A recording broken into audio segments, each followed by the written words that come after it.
Hey, what's going on, guys? The Horror Man back with my spoiler-free review of Scream 6.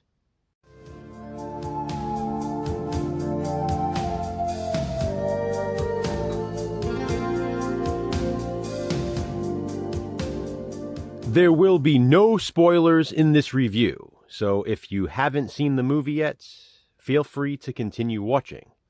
I was able to watch a screening copy of Scream 6 last night, and was originally going to film my review right after, but decided to sleep on it. With Scream 6 being the longest Scream film yet, there was a lot to digest. The movie is getting overwhelmingly positive reviews so far. It even has a 7.6 out of 10 rating on IMDb. As far as slasher films go, that's very high. But does Scream 6 deserve that score? I think so. In fact, I think it should probably have an even higher score. After seeing the trailers for Scream 6, I went into this with extremely high expectations. As it was, I was already a huge fan of the franchise. It's the only horror franchise of which I've seen every movie in theaters. I feel it's been the most consistent, and there isn't a dud in the first 5 films. I'm happy to say Scream 6 continues that trend. It is definitely not a dud. As a matter of fact, some are calling it the best Scream sequel, and I've even seen some call it the best Scream movie overall. That's high praise for sure, but I totally get it. This was easily the Scream film I was most anticipating. In fact, the anticipation was driving me nuts. I was getting impatient toward the end. The funny thing is, it wasn't even supposed to be released until the end of this month, and we got it early. My point is, despite that anticipation, Scream 6 absolutely lived up to the hype. Now, this is, of course, my opinion. I'm not trying to gatekeep anyone. If you don't like it, so be it. But you're not watching my video to hear your opinion. You're watching it to hear mine. I had originally planned to film both a spoiler-free review and a spoiler-filled review, but ultimately decided against it. There's just too much to dissect. I started filming that spoiler-filled review and stopped halfway through. Plus, I really don't enjoy spoiling things. Conversation is another thing.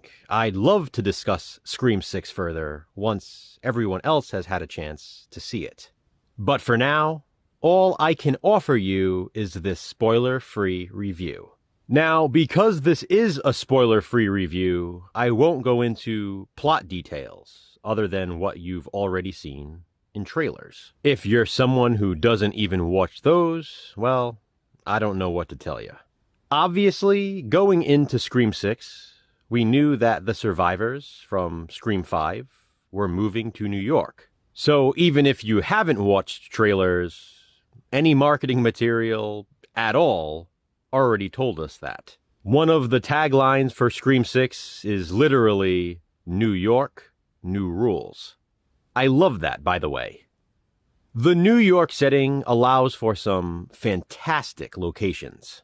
We get the subway, which, again, appeared in the trailers. There's the bodega, which everyone was talking about when that trailer first premiered. And the Scream Shrine. Hoo, the shrine. That got even more buzz. And then there's just the fact that it's New York City in general.